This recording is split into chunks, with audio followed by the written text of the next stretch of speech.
Hey.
Good morning, everyone. Please take your seats. No, I'm not doing this good morning, raising head thing, no worries.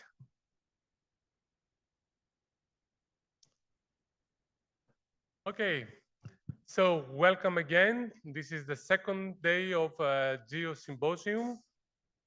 And we will start with something very interesting, something that we have been discussing about during the last months or so, transformative programs for GEO. We are going to get a little bit more into the details. We are going to explain you many things about what we think of being a transformative program, but we really would like to hear your feedback.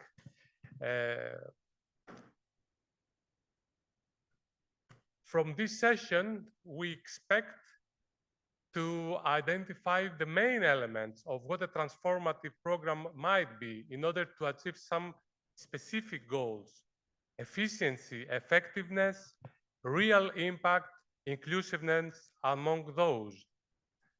We also would like to discuss about enablers and blockers for the different activities in the work program, prioritize them, and see how we can overcome the difficulties for an activity to go to the direction we want, which is to be user-oriented and deliver operational services. And we will be analyzing this through different lenses, technological, organizational, policy, and others.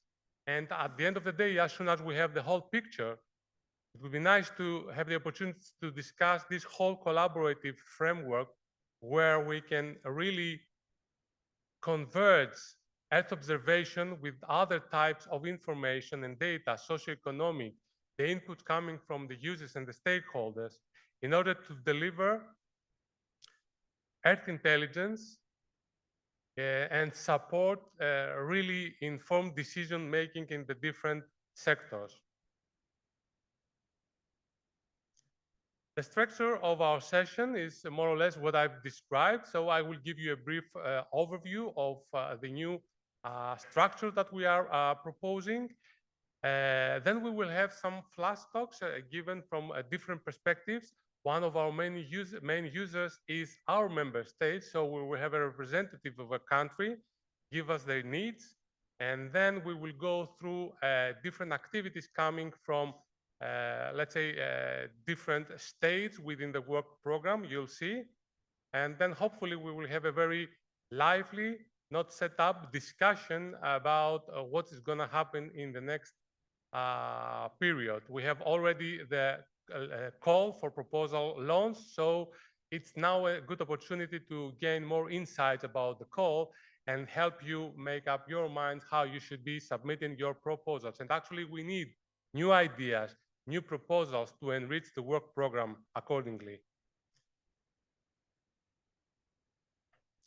In this session, I have the privilege to have a very esteemed colleagues here to help me drive the discussion. So I will call them one by one on the panel, and I will kindly ask them to come and have a seat. First is Fatma Usra. She comes from the Ministry of Climate Change and the Environment and Energy Department from the Republic of Maldives. She's going to be representing one of our very special member states, Maldives. Then we have Lisa Maria Rebello from Digital Earth Africa, which is an initiative in the current program. We have Antishwam Lisa from Digital Earth Pacific, which currently is a pilot initiative in the program. Then to get some gender balance, we have Sven Gillian from GeoClub. You will understand why he represents a flagship.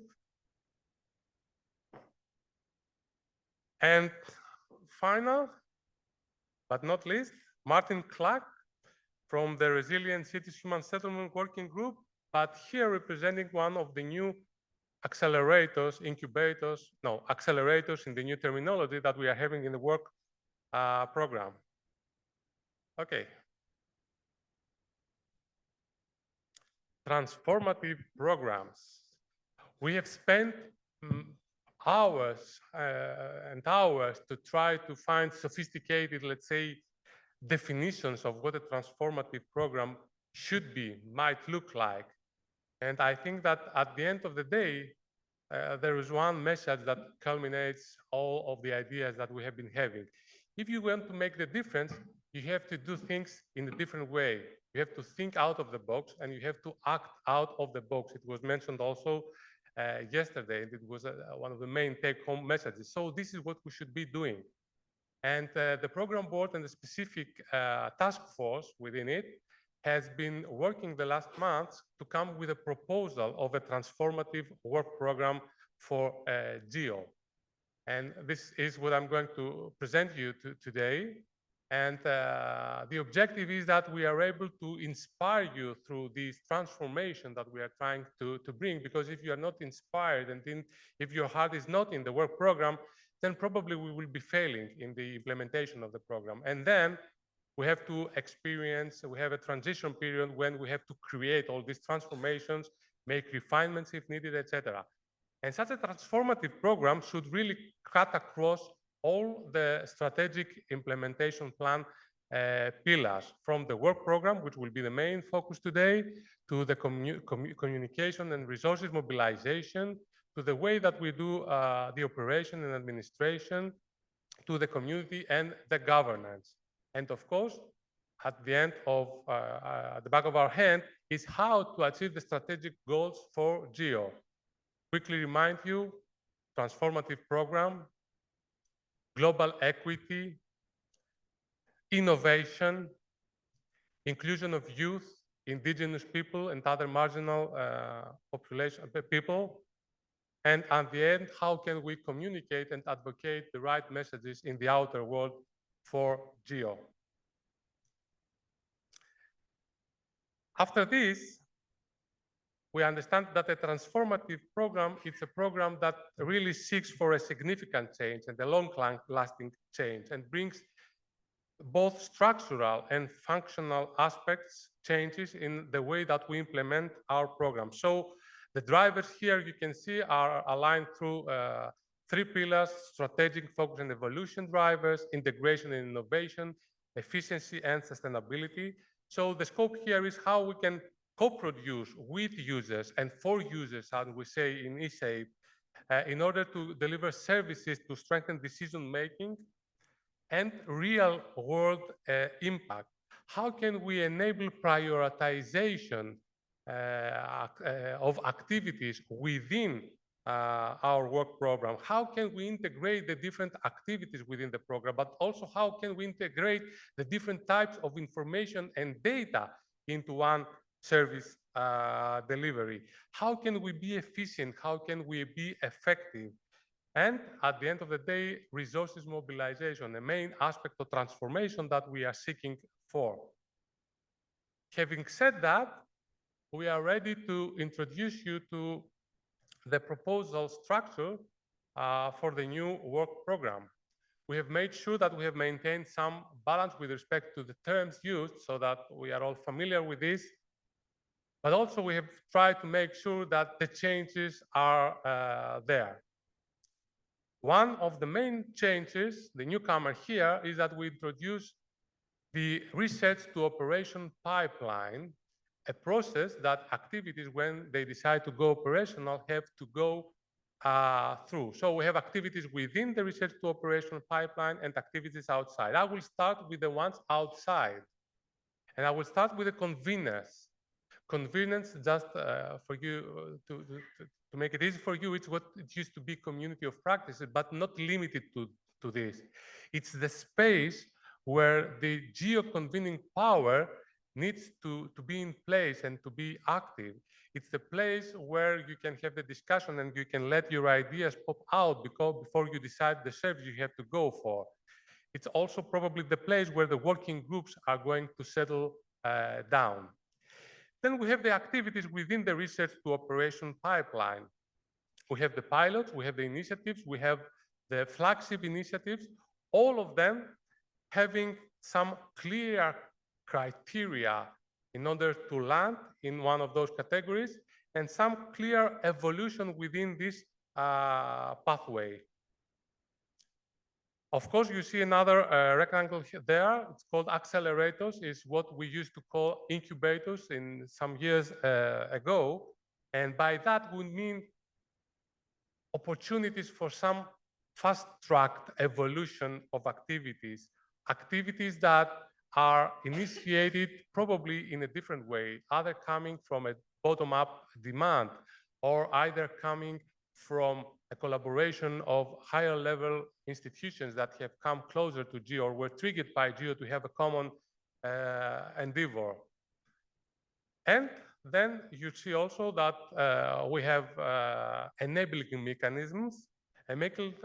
These mechanisms are what we call horizontal support. In order for a work program to be successful, we need to have all those tools for the activities to facilitate the work along different types of needs and demands they are having. It will also be including cross-cutting activities and support, and it's going to be the space where former foundational tasks are going to be landing. So in this program that you see now here, we have many changes, other changes additional to what I've described so far. First of all, the activities will be evolving in an evergreen cycle. So there's going to be an upper limit, an upper time limit where an activity in the R2O pipeline can remain and make an effort within the range of obligations that the activity has. But if it feels ready to proceed earlier than that, it will be able to do so. Another change is that we foresee that engagement with users through a well and methodically prepared co-design process will be implemented from early on for the activities. So users have to be present throughout all the stages. There are going to be different entry points for activity, which is another element of the new work program. And you probably see that regional GEOs are missing. Actually, regional GEOs are not missing. Regional GEOs are considered now cornerstone implementing drivers for the work program activities, but we would rather see them as a strong component of the governance and facilitating in the work program the, let's say, the interface with the regional communities, how we can be aware of the real needs, or how can they be aware of the different services that we can deliver to them.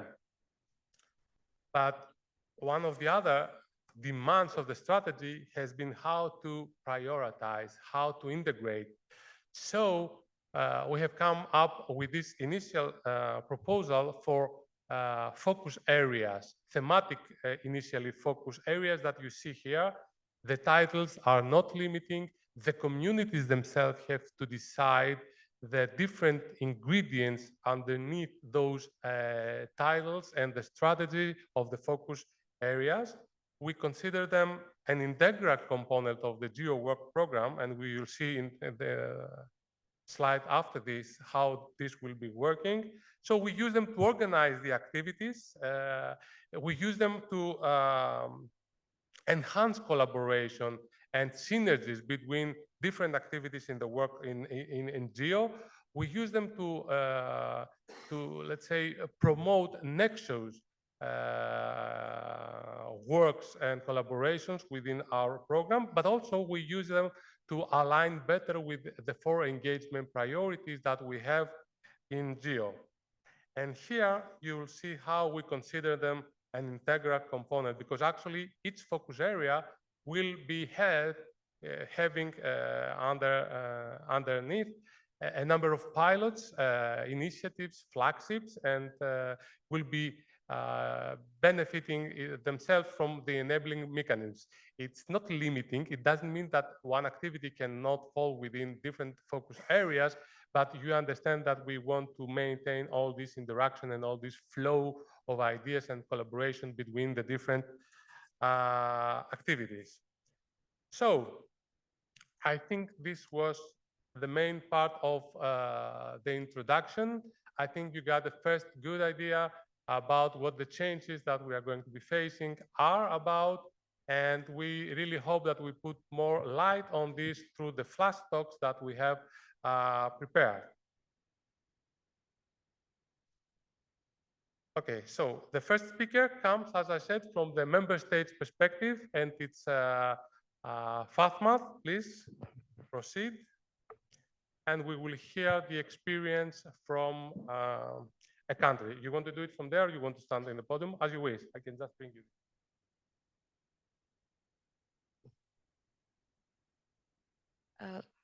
Good morning, everyone.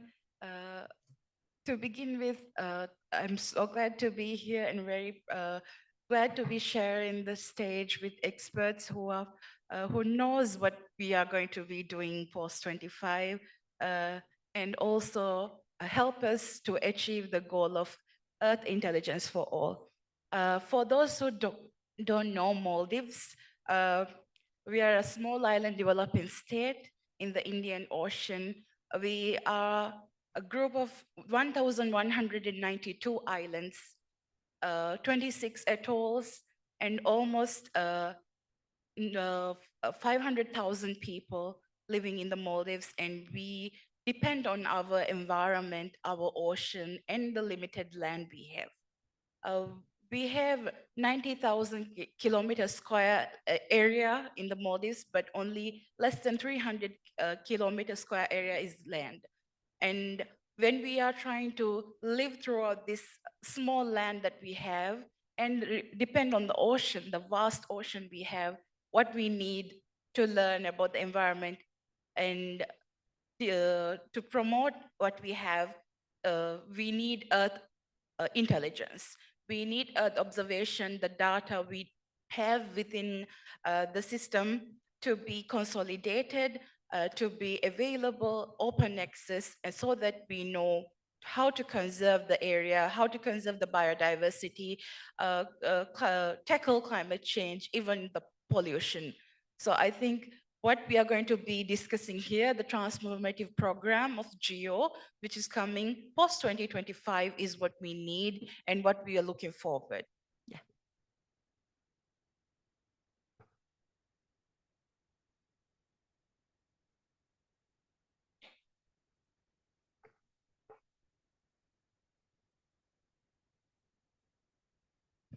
From the focus area that was discussed just now, for Maldives, we do have an ecosystem which is very vulnerable to climate change. So for us, biodiversity conservation is important for our survival, and even our economy depend on it. So from the focus areas that was discussed, uh, I have noted down 3 that we have been working towards: the ecosystem and biodiversity and carbon management. And also, being vulnerable to climate change means we are expecting unknown weather patterns, extended dry period, and having to adapt to the disasters and the changing climate. And also meaning that we will really need to work towards mitigation efforts and promote energy efficiency and adapt to renewable energy sources. We are working towards building protected areas, managed protected areas, nature parks in each atoll of the Maldives, building new allocating new biosphere reserves within Maldives, and also to achieve 33% renewable energy sources within the Maldives in the next 5 years. So if we are to achieve this, what we need is the baseline data, and also need to know what are the sources that are available to know these data.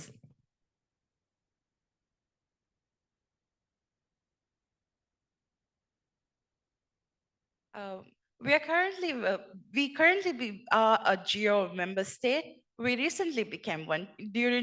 From 2023 onwards, we have been working with GEO and also trying to explore the areas that we can collaborate with. And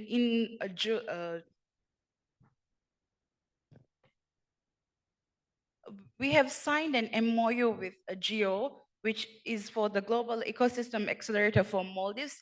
And under this MOU, we will be able to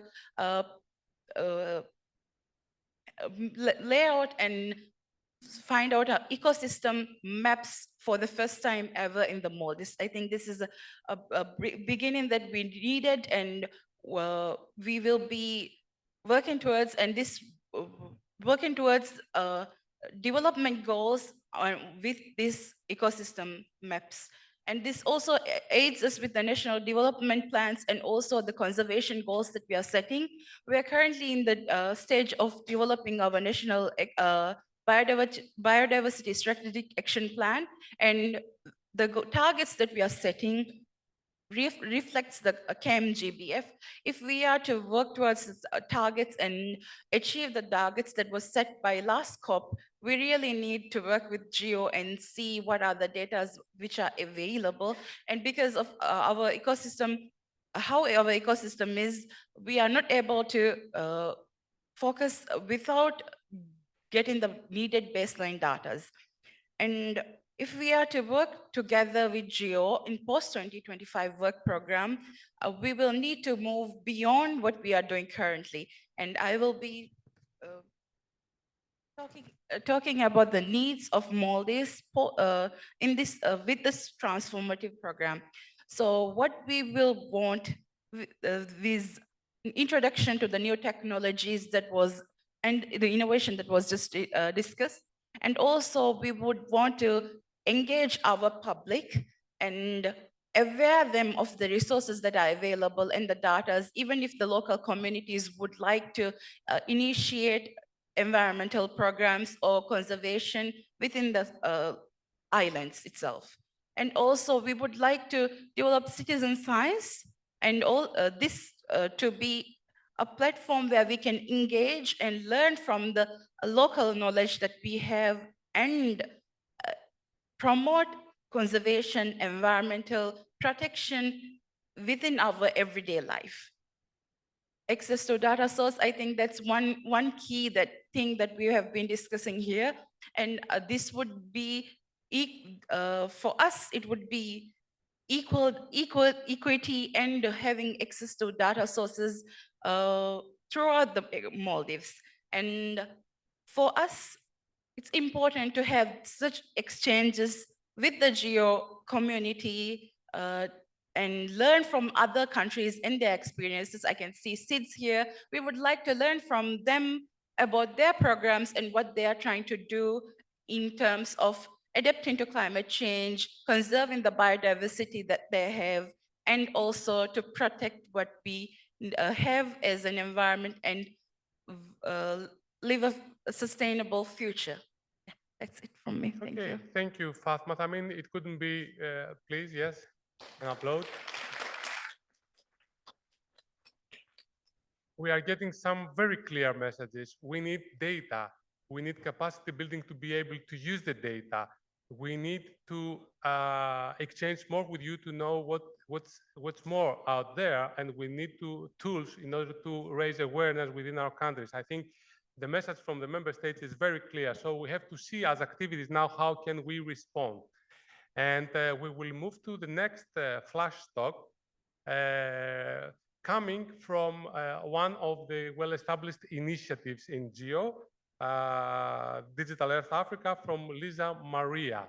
The flash talks will also be pointing to how you see yourselves, our activities in the program that I just presented to you, and what can be enablers and blockers in your endeavor to involve within the new work program. So, Lisa Maria, please. Great. Thank you very much. Good morning, everyone. So the vision of Digital Earth Africa is to provide accessible Earth observation data and insights, decision-ready products for all African countries and users. And the motivation was really the recognition that just because data are freely and openly available does not mean that they're universally accessible. And this is particularly the case for many African countries. So Digital Earth Africa is built on open source. The platform itself is open source. Our workflows are open source. We work with open science and open data. So we use the Open Data Cube technology. We are currently the largest operational platform of its kind, addressing 54 countries. And everything we do is demand-driven. So we can make additional data sets available. Currently, we have the Sentinel 1 and 2. We're bringing in Sentinel 3 archives. We have all of the Landsats. But as users come to us with requests, then we work on making those available as well. We also make third-party products available, and we produce our own. We also provide the data through different interfaces, depending on the capabilities, the technical capacity of our users. So whether that's a Jupyter Hub, an analytical workflow, whether that's a visualization platform. Everything we do is in French and English, all of the platform interfaces. We also provide a free online learning platform, again in French and English, and a help desk. And we have a growing suite of operational decision-ready products. So within the Jupyter Lab environment, we have 150 notebooks, which address, I think it's all except for the One Health focus area. So these have been developed in conjunction with users. They are aspects which have been identified as priorities in various countries in which the users have come to us for support. Those are then made freely accessible to all other countries and users. In terms of the operational decision-ready products, these are our insights. And we have 9 of these available. Some of them are thematically focused. So we've recently released our water bodies monitoring service that provides a time series for 700,000 water bodies across the continent, updated every 5 days. We have our coastlines monitoring product, which looks at 20 years of coastline change across, I think it's 60,000 kilometers of coastline, the entire continent and major islands. We have our GEO medians that I discussed in the AI session yesterday.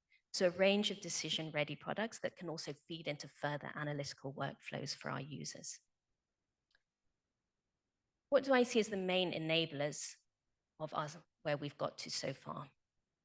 So Digital Earth Africa was launched in 2019, transitioned to be hosted and housed on the African continent in 2021. So it's a short time we've been operational. And there are a few key factors that I think have enabled us to get to where we are today. One is, well, the first 2 are ones that I've already spoken to and mentioned in quite a lot of detail in the AI session yesterday, so I won't talk to in too much further detail, but it's essentially the technology. Having that robust technology, but also an open source platform to us is what has really enabled the collaboration, because it means that other institutions, other users, other programs, other projects can build separately, but make it accessible and available on our platform. Analysis-ready data. This has also been key because it enables us to take away the emphasis of the pre-processing. It enables us to provide data of sufficient quality to allow our users to get to where they want to be faster, but also to assist us in terms of the harmonization of EO products, the data assimilation, and developing sensor agnostic approaches, which for us is really key in getting to those insights. Our users they're not interested in where the data, which satellite data come from. So those the insight-related decision-ready products for us being able to produce a sensor-agnostic approach is really critical. We have a distributed program operational model. This has also been a huge enabler in reaching out to 54 countries. We have staff in 4 countries across the continent, but we work with partners whose mandate collectively address 43 countries. We couldn't do it without this distributed operational model. And then linked to that, the partnerships. When you're addressing multiple countries, partnerships are critical. So then in terms of those, what are our blockers? Well, a lot of them are actually related. Given the scale of the program, the number of countries we're working with, the number of priorities we're trying to address, institutional arrangements and the governance structures are key, but they're also challenging given that we are a large program across large spatially distributed program. Governance structures are needed that facilitate those partnerships, that facilitate moving the program forward. This, while it can be a blocker, has also been an enabler. So it's very difficult to decide where we put these aspects. For us, measuring impact. Measuring impact is challenging, and this comes more down to the monitoring. We know what we want to do to measure our impact, but how do you monitor use when the data are made freely accessible? There's no licensing, there's no fee. It's challenging. We know how many users we have using the platform. We can see when people pull data from the platform, but we don't know what they're doing with it. We can't find out what they're doing. We can't contact our 30,000 users constantly to say, what are you doing with the data? So we have to wait for the information to come back to us. And this here is, I think as a community, this is really critical because identifying the impact of programs such as these, it's not realized for the 5-10 years. So how do we actually demonstrate impact now, which goes beyond just the figures, the number of people using the platform, the number of people trained? How do we go beyond that to identify the broader impact? And of course, sustained operational funding. This one really is key and will always be a critical element.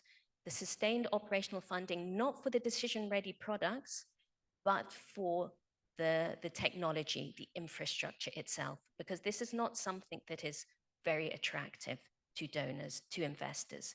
The actual technology that underpins the operational, the day-to-day, how you keep the open data cube running and what it takes to do that. For us, this is always going to be, I think, a challenge and one that I think is really important we discuss in this forum. I think that's all from me. Thank you, Lisa.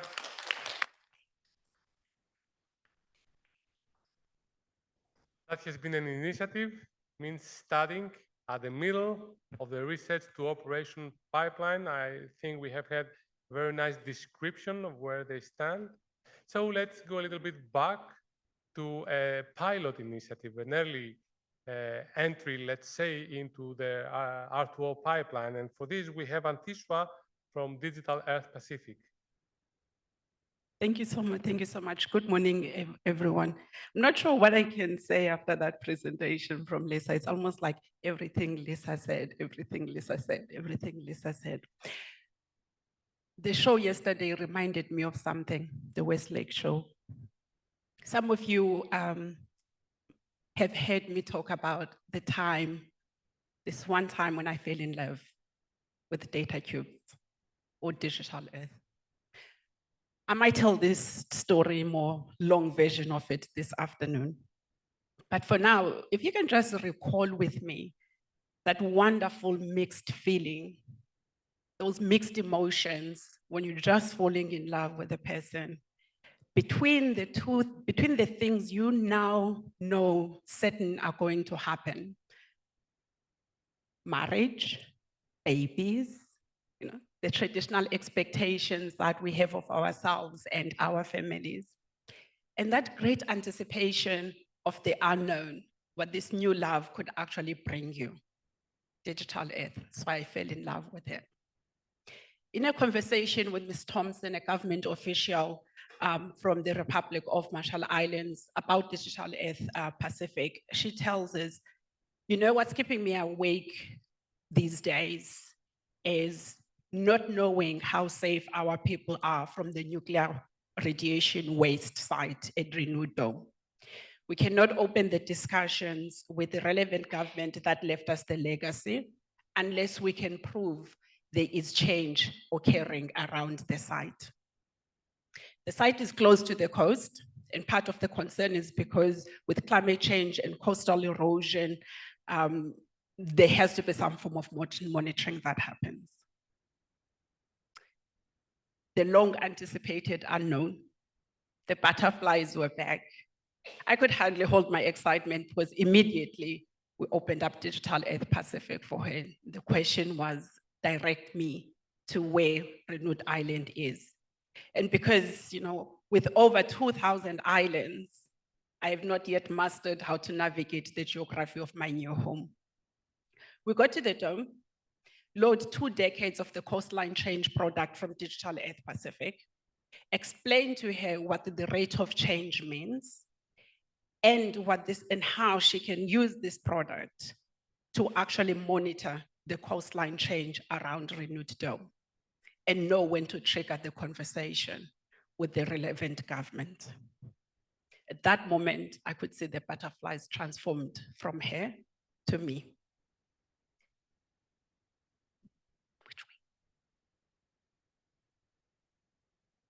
the other way around. Yeah, I went that way, from me to her. This is Digital Earth Pacific. I won't go to the technical details because the infrastructure set up, the use of the open data, the use of the CEO's ARD data, it's exactly as Lisa has explained. But the impact that we're looking for is to be able to support people like Ms. Thompson, who have that lingering question and need the means to actually feel empowered to address it. So we've looked at the focus area, and as is mentioned, we're currently a pilot initiative. We do have some thoughts in terms of where we might be sitting in the next round. But the applications and the product that we have, even though we could put ourselves around the open data knowledge and infrastructure, because fundamentally we are a digital public infrastructure, this infrastructure is for driving applications and policy in all the areas above. In terms of what has made us successful so far, so what enables this program to run, we would definitely not be able to do it, of course, without the robust systems. And some of this, for Digital Earth Pacific, we did not have to go through the same pain points that Digital Earth Africa did. If you look at the processing of the Landsat data to ARD, the acquisition and the setup of all of that data, these were already in place. So for Digital Earth Pacific, setting that foundation was much easier. Inclusive growth in terms of ensuring no Pacific island is left behind. It is very difficult when you are trying to sell the benefit of a program to your governments, but your solution is geographically limited in that there are countries within your sphere of influence that you are not servicing. One of the things that we found fundamental when we launched Digital Earth Pacific last year was how many people from the ministers and the senior officials who would say to us, yes, you say it's a regional product, but I'm 100% sure that my island is not covered. Because this is how it's been with the products, Earth observation products that have come to the region. It's always a few countries. And if it's the global products, they're not useful for the atolls. To see their fascinated faces when you actually take them to their island, not their capital, but the small atoll that they were born in, and they could actually find the product, not just the imagery for that. The strategic leadership has been one of the crucial things for us, and the Pacific community has a convening power and a governance structure that allows us to tap into.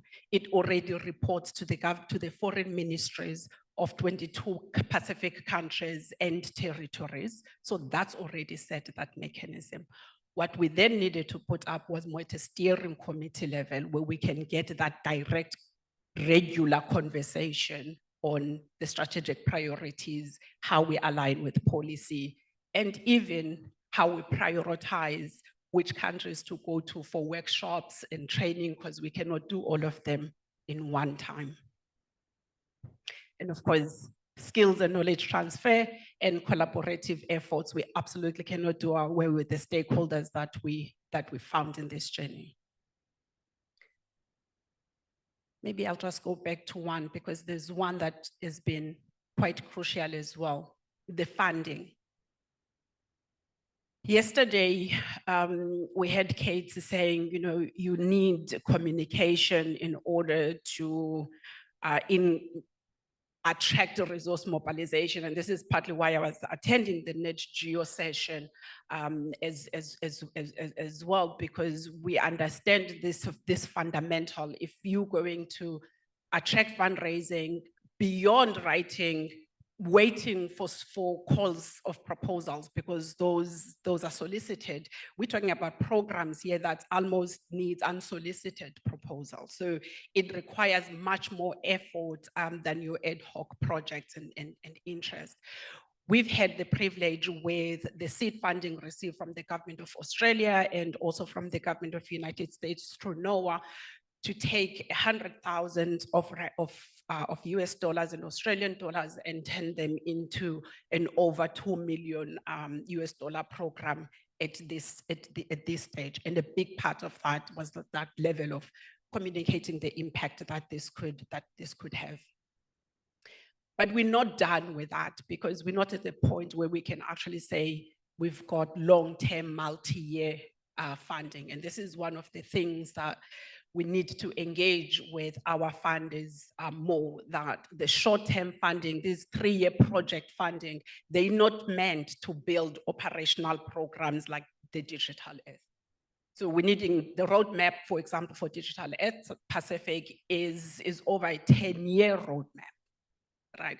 Because it's very difficult for funders to even digest anything beyond that. But still, funders would like to give you for a year and for 2 years. You can't build sustainability on a funding mechanism like that. So this is still one of our blockers. Specifically for our region, the climate and vulnerability that comes with that is one, an opportunity, because this is what drives the need for this kind of support and data. But at the same time, it's also a blocker for us because it diverts the resources are required somewhere else. We go back to this conversation on why should we be investing in programs like this when we could actually be investing in warehousing for disaster relief supplies, for example. These are real tangible challenges for both funders and also the governments. I'm going to stop here because I think the rest everyone can read. Thanks. Thank you, Adisma. Thank you. I think you've showed up the deep knowledge of where you stand and where you want to go, and I think this is very important for the success of an activity.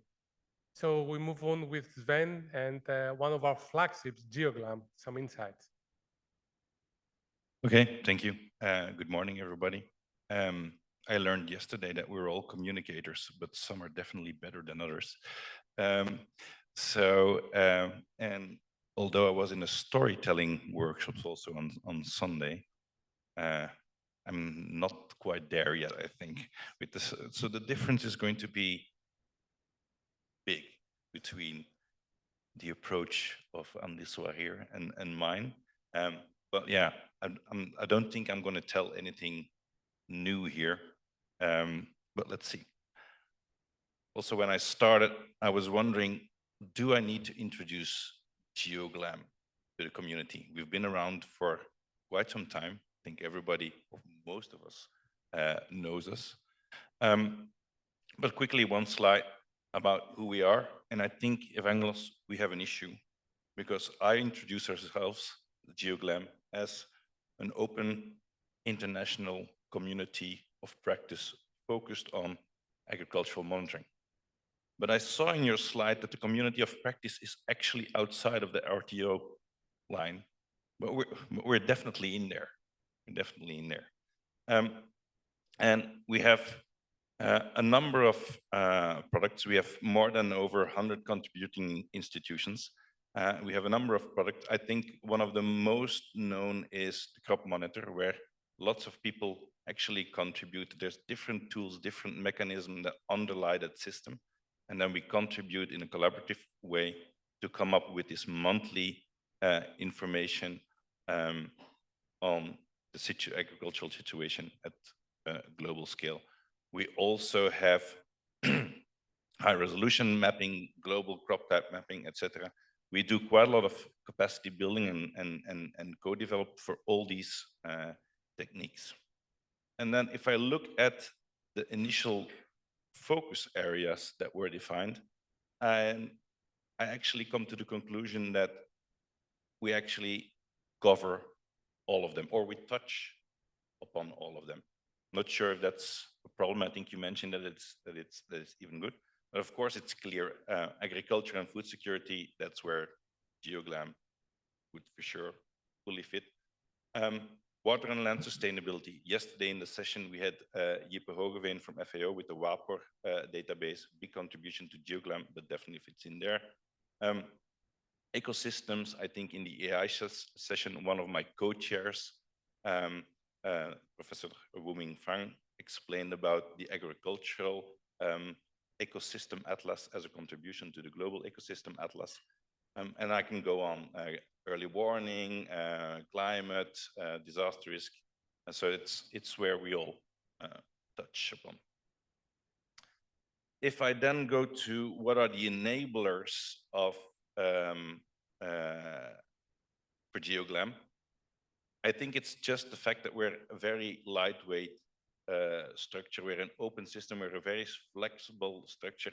We consist out of projects and programs, and we can combine to serve the needs of whatever comes to at the request of agricultural monitoring. What we also have is that R2O pipeline that is embedded into the GeoGlam system. We have a structure that goes from R&D to operations, or almost operations. I'll come back to that later in the blockers. So we have the JCAM system, which is actually a network of agricultural monitoring sites where lots of the research is being done, and that research is in support of the more operational stuff. Crop monitors, I mentioned them. We're looking at monthly updates of the agricultural situation. What do we need? We would love to have updated in-season crop type mapping at global scale. Are we there yet? No, it's not available. There's research being done by the European Space Agency. World Cereal is part of it, but there's a number of other activities researching that. And we can go on. We have yield estimations, etc. There's part of that it's still in the R&D. Part will go into more operations. Another big thing is the co-design approach. So all these tools and the techniques that are available in those 100 and plus organizations that consist of GeoGlam, and they all do a capacity building or building on capacity. But the end user is really important. So we listen to the needs. What are the needs of the end user? And then look at which tools, which organizations have the best fit, and then build upon them. We just finished a big workshop in Kenya, in Naivasha, where we invited 14 countries to talk about national crop monitoring, see what the gaps are, what the needs are, and then build on that. We also have developed a guidance document on capacity building with examples from the organizations.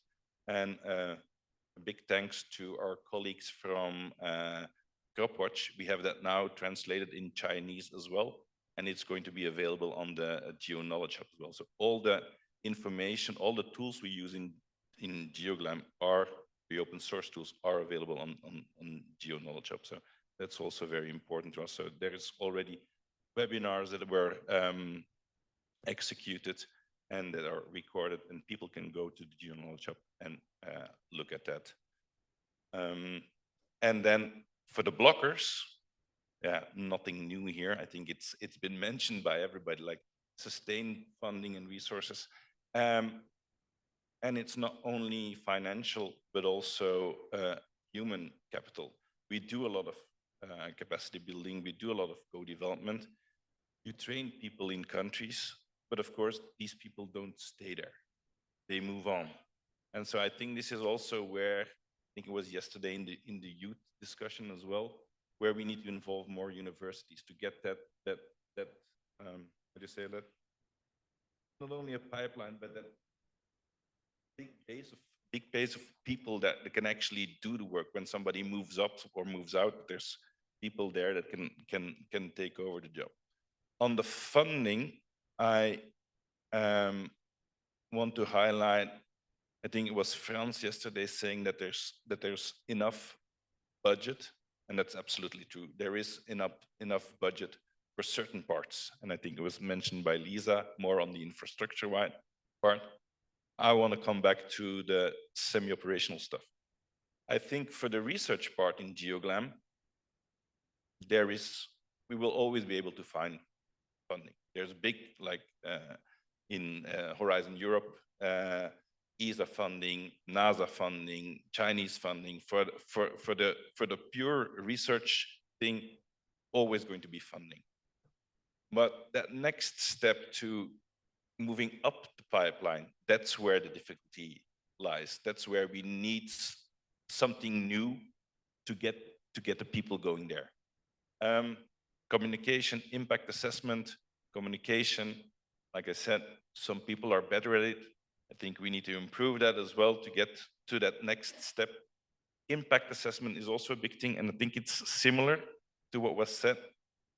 Like when we install a crop monitor, it's for the country to use, and we don't always know how it's being used or what's the impact of a crop type map. Difficult to estimate.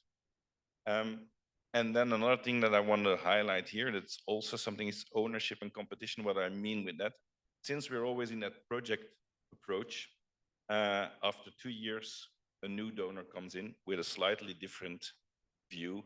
And so sometimes people in countries are pushed to use other techniques, work together with other groups because of a donor push. So I think that's also a need for coordination there, that we need to see how we can tackle that. And with that, I want to leave it and pass the floor to Martin.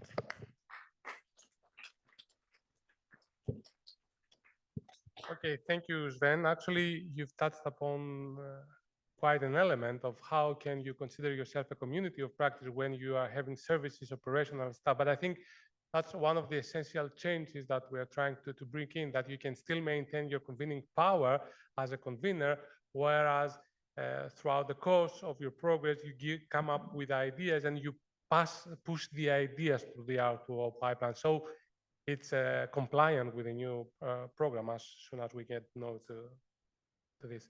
So we pass to the next presentation. Presentation to be provided by Martin, with a surprise in his face, because he started it as an incubator, but now he realizes that it is an accelerator. So Martin. That was a lesson to me today, no. A bit like Sven, actually, part of me thinks everyone's already heard about the Global Heat Resilience Service, but I'm always happy to talk about it and explain what I think I've been getting quite excited about. A lot of us at the Secretariat have been getting quite excited about over the last 18 months, which, as Evangelos said, it began as an incubator and has quite rapidly become an accelerator. So I think over the last 2 or 3 years, unless the news algorithm has really got me, there's been this kind of growing understanding that heat, extreme heat, is no longer just something that you read about in academic journals. There's been 2 or 3 summers now of extreme heat events, both in the northern and the southern hemisphere. The UN Secretary General this year had his call for action on extreme heat, reminding everyone that humans are unequivocally responsible for climate change and global warming, and beyond that, his words, we're now living in an era of global boiling. It's something that even myself have been very aware of, the fact that urban settings in particular are really vulnerable, and where a lot of vulnerability to climate change is concentrated. As I say, we've seen now a rash of these extreme heat events, and there's very conservative estimates. We heard from some of our speakers yesterday in the urban session, 500,000 people die a year unnecessarily from exposure to extreme heat. And some estimates around 1.3 billion people worldwide are exposed to deadly heat. So for us, the Global Heat Resilience Service is something to get excited about because it's a new project, but it's also got a very dark side to it. It cuts across, I think, a number of the focus areas for a start. Cuts in the nexus of certainly 3 SDGs: health, climate change, urbanization, and responds to a lot of these large international policy frameworks: Paris Agreement, Sendai Framework, the New Urban Agenda. And we're really talking about the realization, really, that the GEO community has a really important contribution to make to understanding both the scale and nature of extreme heat events, but also what are the solutions to actually reducing risk and vulnerability in urban contexts. So the whole kind of idea around the Global Heat Resilience Service is to really provide insight to cities, so those working in cities, urban planners, climate change officers, communities, those at the front line of climate change, insight on the scale and nature of extreme heat to set out really that it's not just a nuisance, but there are thresholds above which human body does not do very well. And as I say, the one thing that we have heard repeatedly over the last year, as we've been discussing the idea of this concept with a range of people who we anticipate being an end user to this service, is that they really, beyond having a broad understanding that extreme heat is bad for people, it's actually quantifying that risk is quite difficult, and communicating that risk to a kind of policy audience through very clear insight, something that we've heard other speakers talk about, is something they really need some help with. And so this service is designed to do just that, provide that kind of Earth observation driven intelligence insight that shows where risk is concentrated and when it's likely to be a problem. We've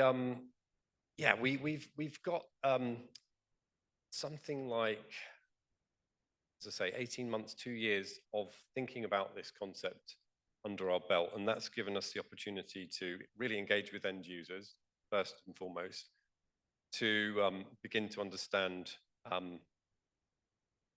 exactly what is likely to enable a successful project in this sense, and also some of the things that we think might block it. So on the user engagement side, one thing we have basically been doing from the start is with the idea that already in our work program, we have activities, we have a very strong community of practice around Earth observation for health, which has a study group on heat health impacts. We've got fantastic urban scale population exposure mapping, lots of contributions to make. As we've been thinking through the concept, we've made sure that we've got users at the table from day one, essentially. And that kind of confirmed our fears or our understanding that there is real demand for this, that we have cities turning up to our workshops and telling us, we kind of have had a go at mapping heat, but we're not really sure what we're doing, what we're measuring, and the best way of doing that. But it's something that is very important to us from a policy perspective, and we need to act fast. This is a real requires urgent attention. Another kind of enabler we've had, actually this is slightly mischaracterized. There's been no end of interest at sort of the highest policy levels. I mentioned the UN Secretary General's call to action. We've had an increasing interest at the climate talks over the last few years of commitments to funding adaptation, resilience, and an understanding that there is a lot of climate finance out there, but it's not necessarily flowing to the local level. And so we know that there's funding out there, and indeed through initiatives like the European Horizon Project program, we're looking to at least seed fund the development of the accelerator. The other thing that has really enabled us shaping the concept to date is partnerships. Again, something we've heard so far from other speakers. We're lucky enough to occupy the same building as the World Meteorological Organization, the IPCC.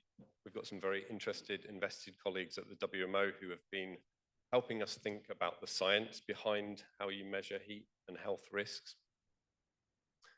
But importantly, we've been engaging with a range of user communities, if you like, city networks, the C40 cities, the Resilient Cities Network, ICLAI, Global Covenant of Mayors. They've all been great at connecting us with end users, and all suggested that they have got the enthusiasm and resources behind them to partner with us on the project, but also to think about how we achieve impact in a project like this, and not just that we're delivering data to a bunch of cities, end users, but that actually we've got organizations who are willing to then help work with those cities to translate some of that evidence into policy and achieve the kind of outcomes and impact that we want to see.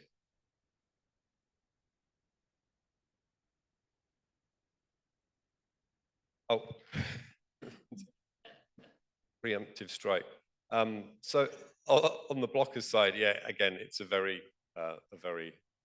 old trope, but funding. I'm not going to talk about the fact that funding will be a challenge. It obviously will be. Funding isn't going to flow automatically. But it's more in this whole piece around, and this has been touched on already, communicating the outcome and the impact. That is what, having talked to now cities on one hand, policymakers on the other, we've also been out talking to funders and understanding where do they want to put their money? What are they looking for as a return on investment? And how are we going to tell the story about the Global Heat Resilience Service in achieving the kind of outcomes and impacts that, say, the Wellcome Trust or the Rockefeller Foundation want to see when they're funding initiatives around this kind of climate and health nexus. So it is going to be a challenge, but I think the lucky thing for us as an accelerator and incubator is we almost have a blank page to start to tell that story. We're not coming along halfway through a program and trying to link to impact. I mean, this is, in theory, we can set out now what we hope to achieve and try and tell that story to a funder. The second blocker, it is a highly competitive market, and I use market in the loosest terms, meaning there are lots of other organizations already working on addressing this issue of heat resilience. None of them are Earth observation focused organizations, but they all are trying to get at this problem from a slightly different perspective. You've got technology giants entering the space, the big kind of technology giants, the Googles of the world, the Microsofts, who are all developing products that get at urban resilience, certainly climate resilience, yes, and heat in some cases. So part of a blocker and an opportunity really is to understand that market and think about where GEO can best make its contribution. And again, that really leans heavily on this idea that we have the backing of the UN system. We can be that authoritative scientific voice in getting at the problem of urban heat exposure. And then scaling. It's a very easy thing in a way to set out a pilot for this project and how we might like to develop a prototype of a decision support tool that gives cities the insight they need to develop heat adaptation plans. Thinking about the next stage, like how do you go from that to the operational end of the pipeline, is a more challenging question. But the way that we're looking to address that is kind of through a pilot stage, think about the feasibility as we're testing a pilot with end users so we can understand what we need to scale up, whether it's funding, partnerships, capacity development, all those kind of elements. Nice. Now it's time. Okay, thank you. I think we've got quite different perspectives coming from the different level activities. And at this point, okay, if we want to be, let's say, supportive of a transformative program, one of the aspects is flexibility. So we will now go follow the script with the setup questions. There's going to be one question for all, and you'll have 35 seconds to respond because I would like to give time to the audience. And to make it more challenging, the order will be on the fly. I'll tell you how to do that. Are we okay with that? Comfortable? Okay, thank you. This is transformation. Okay, so the question is, you've seen the new work program description. You are now aware more or less on the new structure, on the new functionalities, expectations and stuff. How do you think you will be influenced by this new program? Your planning, your motivation, your direction you're taking, etc. So try to see yourselves, your activities adjusting in the new program. What's the influence for you? Starting with Antiswa. 35. Going once, going twice. So I actually think what I've understood so far reinforces what our intention has been. So it was quite good to see even the reporting timelines that I envisage. So that sort of like aligns with our business case, if you will. But I think one of the strength part is when now there's this focus on impact, and even with the time frames that are being proposed, hopefully we can get to a point where we report on impact after we've done outputs and outcomes, and then on impact. So we're starting to build a framework with the national planning divisions and governments. The pilot we're doing with Tonga, with their national planning division. So this, it will be a mechanism that will help us work with the government on how do we contribute to their outputs, how do we contribute to their outcomes, and then how do we contribute to their impacts, which will then make us be able to report back to the GEO framework on reporting. Excellent. Impact, it's coming always on the surface, so let's keep it for the discussion. So same question, Sven. Okay. So I think for GeoGlam, if I look at the work program structure, I think we're very well integrated. I think for us, what is exciting and challenging is increasing the collaboration with other parts in the work program. We have been having discussions also with GeoLDN already. There's a number of underlying products that we actually can use together, and I think there again, impact, but also funding-wise, we can link up there. I think with Lisa, with Digital Earth Africa, the infrastructure that is there. We're all doing lots of co-development capacity building. I think we can coordinate and work together with that. Same with Digital Earth Pacific. If the platform is there, we can implement stuff on the platform. Another thing also between Digital Africa and GLDN is their forgot the name now, but their support systems in countries. So they have their help desks available. So I think we can work together on that as well. So I think in the new work program, integration is for us key. So you already see the space in the focus areas for this networking to be happening. Okay, good. Lisa, please. Thanks. Yeah, so because we're already an operational monitoring platform delivering on the insights, for me, the key really is around how do we bring together the different parts of the work program. As Sven mentioned, there's a real potential here to build on all of the small pieces and make them bigger than the sum of the parts by bringing them together. So how do we actually do that? How do we do that across the different things we talk? We have conversations set up, for example, with GeoGlows. We're talking to GeoLDN, GeoGlam. There's so much potential to move away from the silos of these individual work program activities to bring them together, to ensure that when we're investing in the pipeline development, it's addressing the pipeline that's needed to implement that across different regions, across different programs, the capacity building, the help desks, as well as that, the impact. We can demonstrate impact much better collectively than by pulling each of these pieces out, certainly for, in terms of the GEO perspective. Yeah, excellent. I think this is a bet that needs to be won, how to reduce fragmentation and go together towards solutions and services. Martin? Yeah, okay. So as an accelerator, as I've now learned, the Global Heat Resilience Service it's this idea of fast tracking something.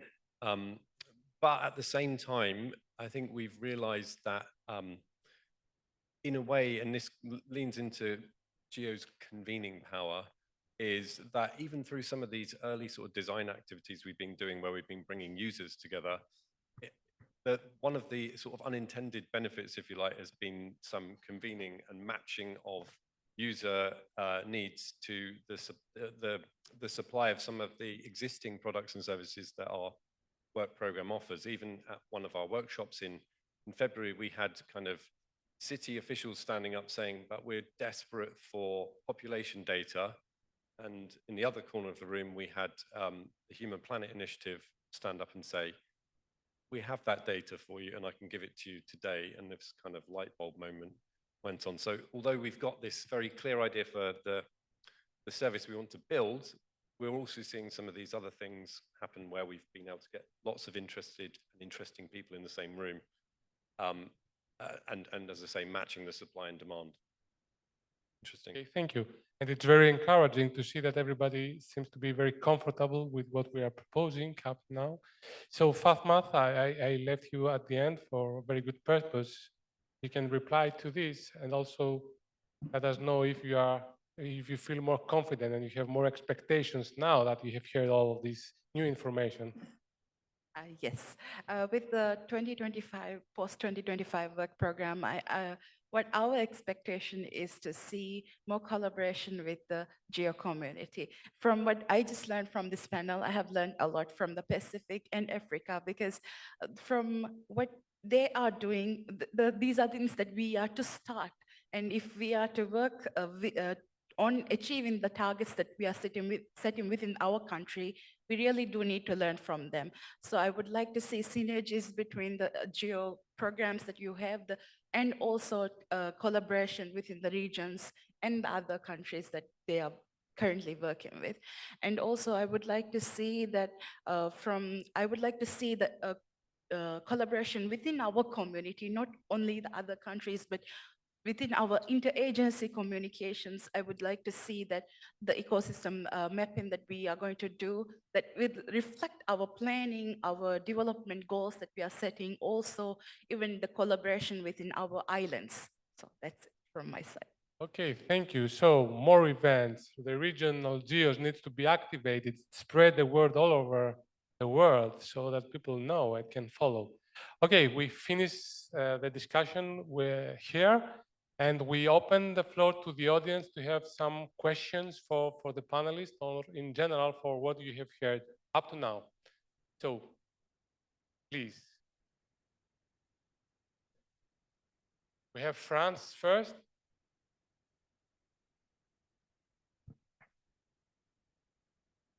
Can we have a mic? Yeah. Now, please.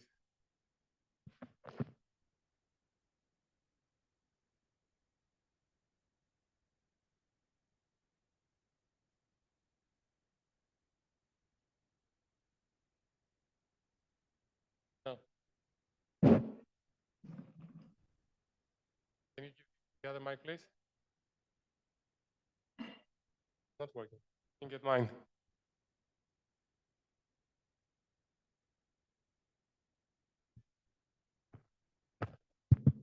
This seems to work. So, good morning and thanks for this very interesting talks and discussions. My question is around, or it's more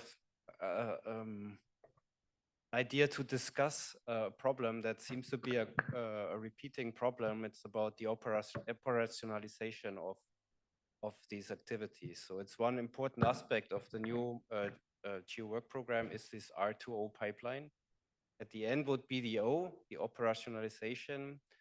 But I'm wondering, what ideas do we have to put this really in practice?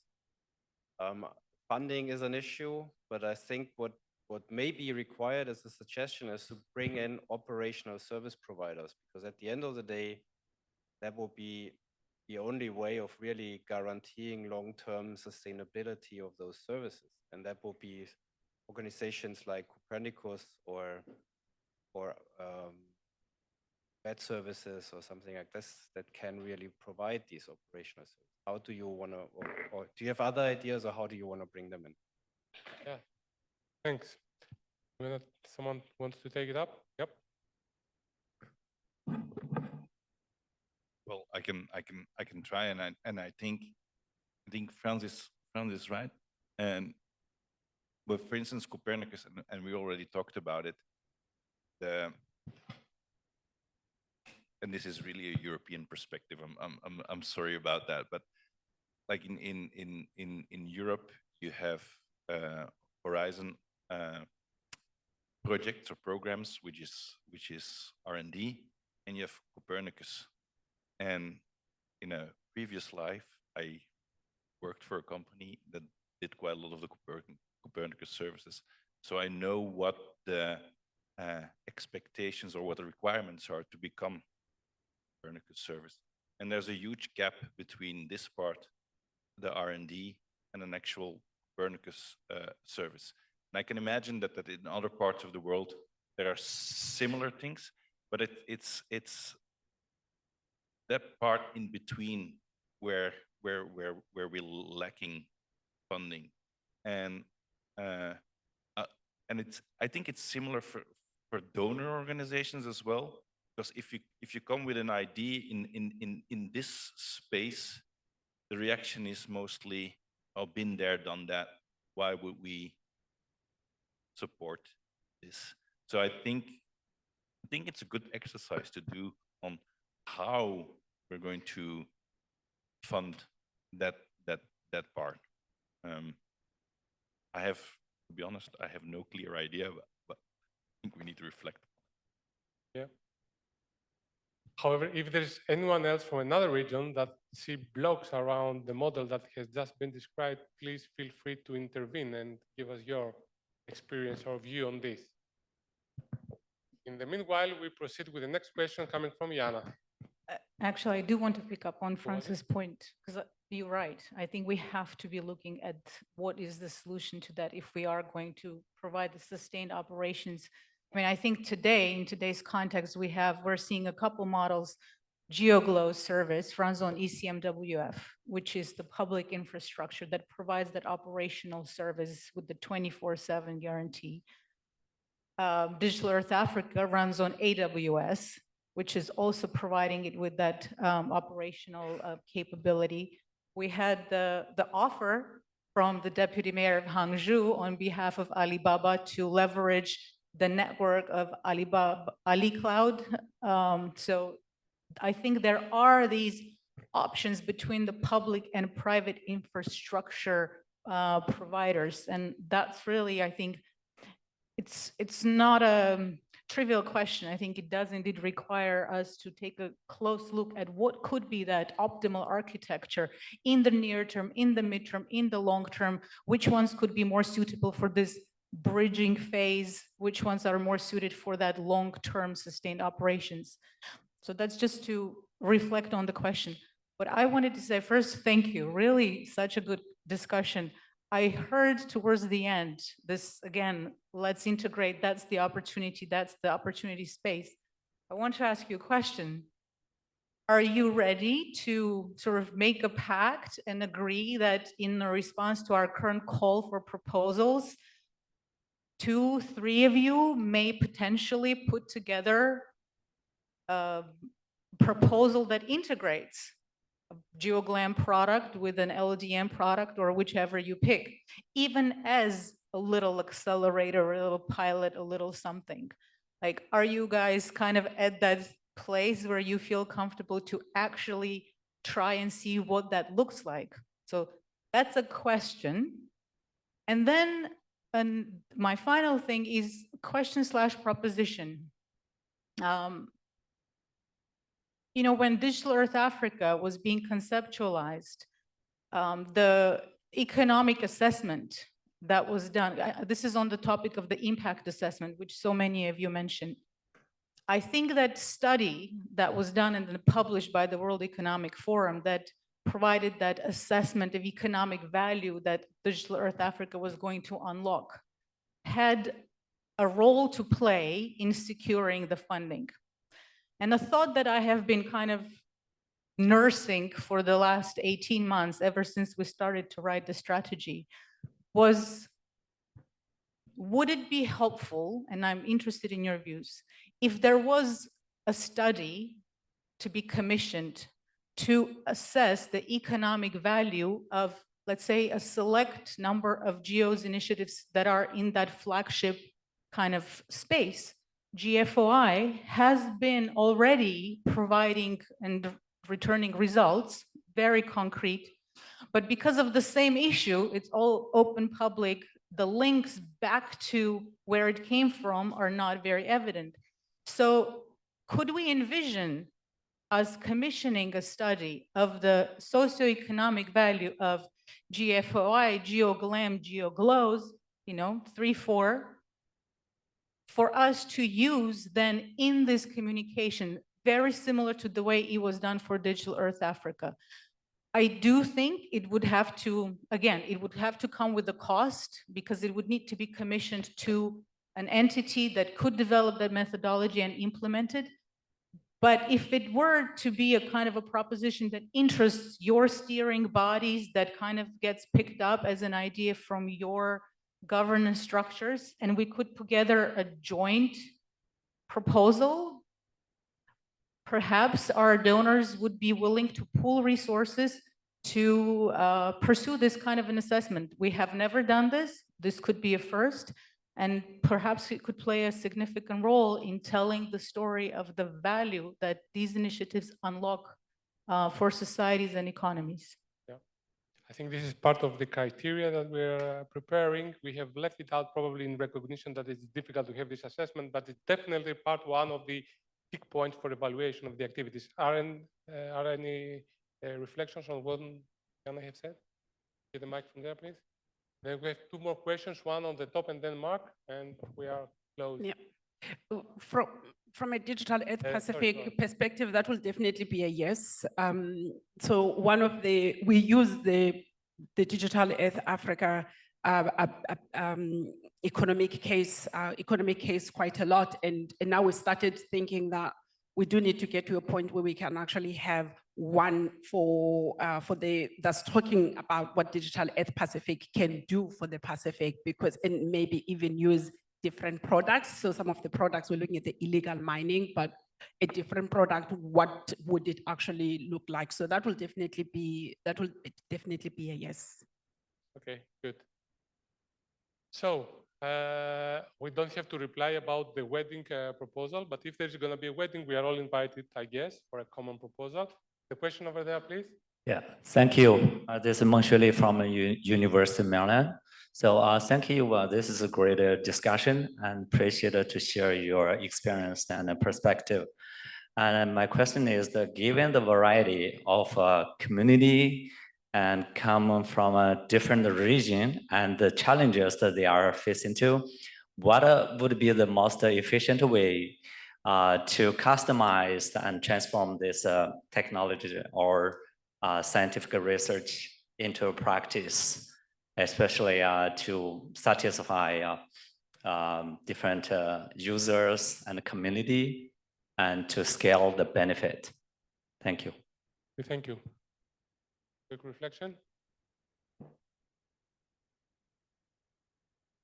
Well, I think it's been mentioned by all of the speakers. It's actually co-design. It's like going to the user, and you can't just implement a technique that works in one region to another region. It's okay. There are some algorithms that work globally and whatever, but if you really want to get an impact or a service, you really need to reach out to the user and make sure that he understands what you're creating, what you're building, and that there's an actually use case or a need for them. So I think that's where you start, and that's why scaling isn't always an easy thing. From a technical point of view, it can sometimes be easy, and there's a perception also with AI that most of the things become one press of the button with a trained model, and we will fix it all. Be clear, I'm not against AI, but we have to be careful as well. So there's always that user connection that you need, and that's how you scale. Nice. A quick one by Antishwa, and then we. Yeah. Fine with Lawrence. Yeah, I think where you lost me is when you say easier way.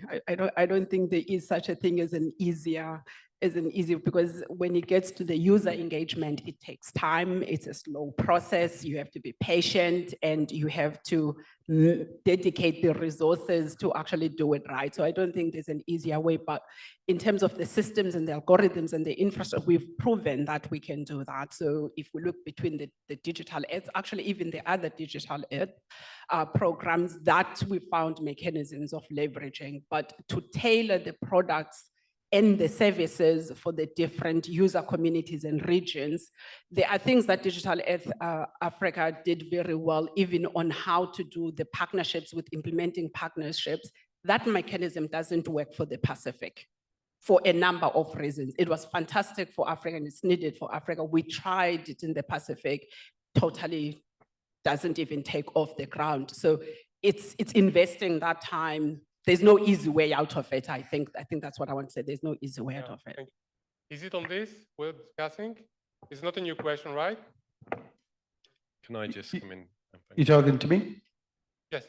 No, I just want to say, with the Sustainable Markets Initiative, which is now called Terra Carta, we put in bids for GeoGlam for about $20 million, for GeoGlows for about the same. So all of that work was done previously, so I hope that can be reused. I also secured $18 million from FCDO for Digital Earth Africa, but the money was taken for COVID. And again, we never used any of the WEF reports or anything. It was just done through the due process of DFID at the time. Yeah. Okay, thank you, Stephen. So let's get the last question now from Lawrence. No, you are cut. No, you can combine your reply with what Lawrence is going to ask. Hello, everyone, and thank you so much. It was a great panel. Great to see you all. A number of you talked about how do we make, there's the potential to make connections between elements in the work program. I think, Lisa, you particularly talked about, we need to connect, we need to break down some of these silos. Couldn't agree more. We have been saying that for quite a while. And so I guess the thoughts are like, okay, what commitments can we be making now? What do you see with the new GEO work program that can help enable these connections so we're not just talking about it, but they actually happen? And as well as what do you all see doing as people, leaders of the different work program elements, and what support do you need either from the GEO community or maybe even from the program board? And I'll ask the program board leadership, what additional actions and services do you see the program board doing to help enable these connections that we all see need to happen, but just aren't doing it as much as we could? Thank you.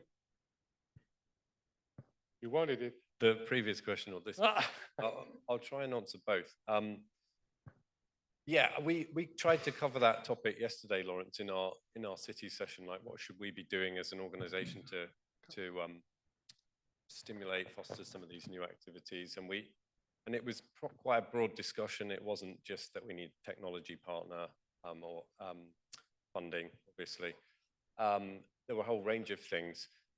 But I kind of want to go back a little bit to the previous question, which was on this idea that it feels like a heavy lift when we talk about GEO doing everything and trying to scale these things and measure the impact across 30,000 users or something like that. I think an interesting thing for me is this idea of working with other organizations that can also help us scale some of our ideas. So on the heat resilience service side, like you've got 15, and Human Planet Initiative can correct me here, 15,000 cities. We're not going to engage with every single city. We might make our products available to all of them, but actually in terms of making sure it's found and it's used, we would be looking to work through other organizations that connect more broadly to that community, so city networks in this case. So I think, although we do need to ask ourselves how we can support through the program board, through GEO, we should also be thinking about the limitations of what GEO can actually achieve and where a partnership makes sense to help us reach the users or understand the outcomes and impacts that we're actually having.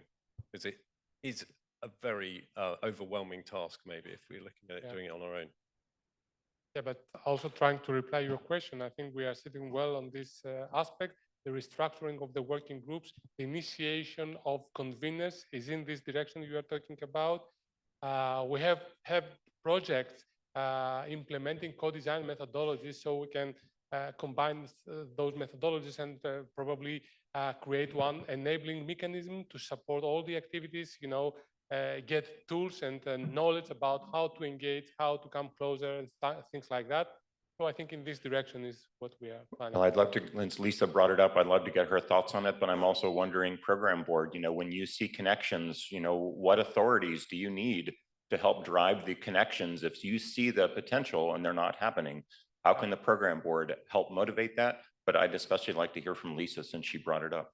Yeah, absolutely. So it has, Yeah. please. So I think there are two aspects to this, right? One is for any new activities starting or new accelerators, new incubators. But then the starting point should be what else exists. There's not value in developing new platforms, standalone approaches when we have such a rich work program already.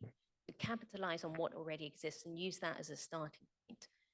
The second is coming back to what we discussed. We're at a position now where a lot of these are maturing and we can start to look at how we transfer across. So coming back to your point, yes, you can't reach 15,000 cities, but we as Digital Earth Africa have our users, have in-country partners, are working with ministries across the continent. So by making the approaches, the algorithms, the workflows available along with capacity building modules on Digital Earth Africa, you're automatically reaching a much broader audience.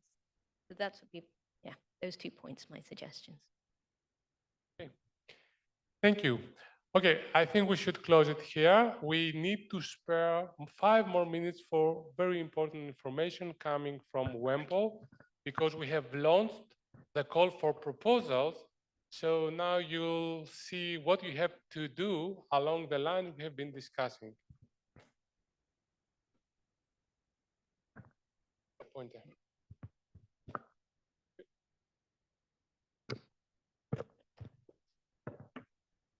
So I feel the discussion was brilliant, and I hope the session could be longer.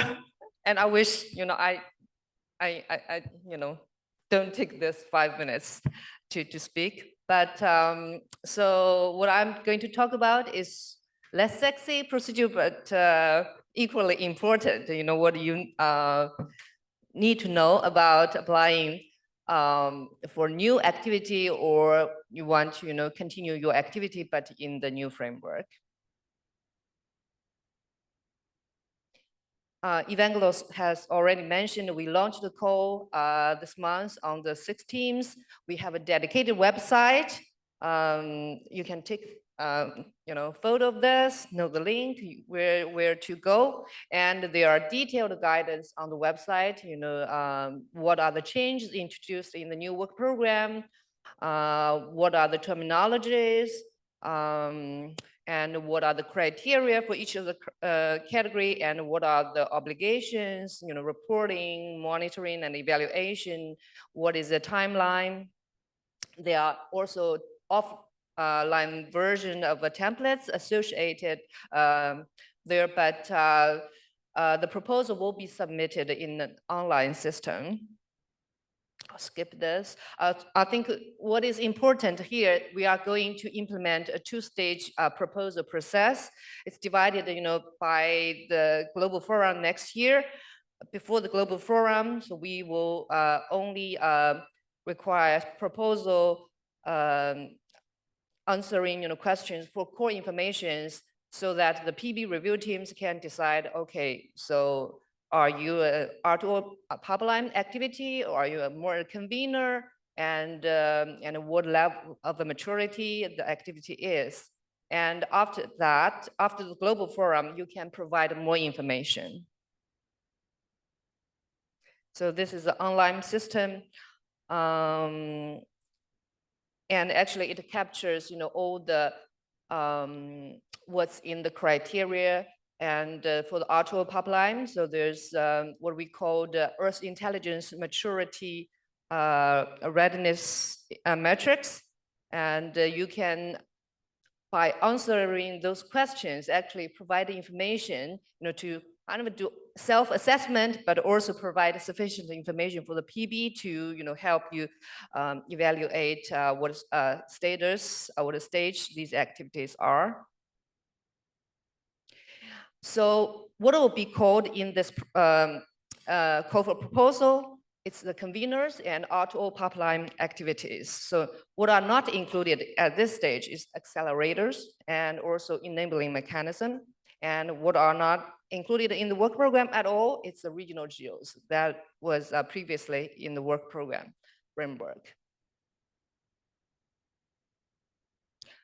So I also skipped this.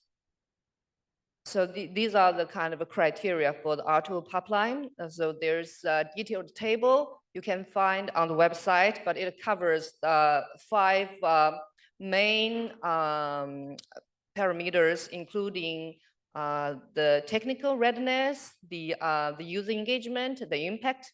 So these are kind of in the scope of the products and the services, and also it needs to talk about the team and partnership and also sustainability. And I think all these parameters have been covered by the panel nicely.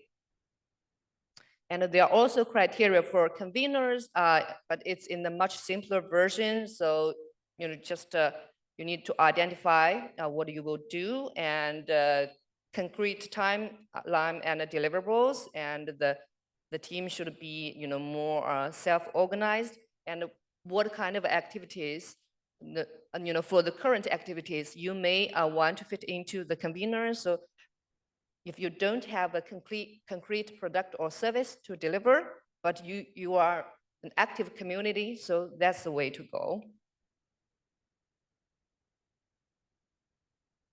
There are some timeline for reporting obligations. Each of the category require different level of reporting, and the longest year you could stay in the same category. So the purpose is you need to move and grow. I think this is very important in order to facilitate a smooth transition of the current work program. We know, there are a lot of things you need to digest, but the time frame is very short. So there are a couple of opportunities that you can engage with the program board to discuss the details. So today there's an opportunity, lunch with the PB co-chairs, but of course, all the PB members who are here, it will be in room 2001 in this building from 1 to 2. Bring your lunch there and sit with them and ask them questions. And there will be a proposal writing workshop in early May, in early October, and also mid-October. So the exact time will be announced on the call for proposal website. There will be doodle poll there. You can sign up for those. And also during the proposal review process, you have the opportunity to engage with the PB to discuss. Yeah, I think that's for that. Thank you. We thank you, Wembo. I think the applaud for the panel, so that we have one big applaud and close the session. Okay, thank you, everybody. I think it has been a very fruitful discussion. We could take 1 more hour for sure. So thank you, everybody, and enjoy your coffee, and we are waiting you during lunch time.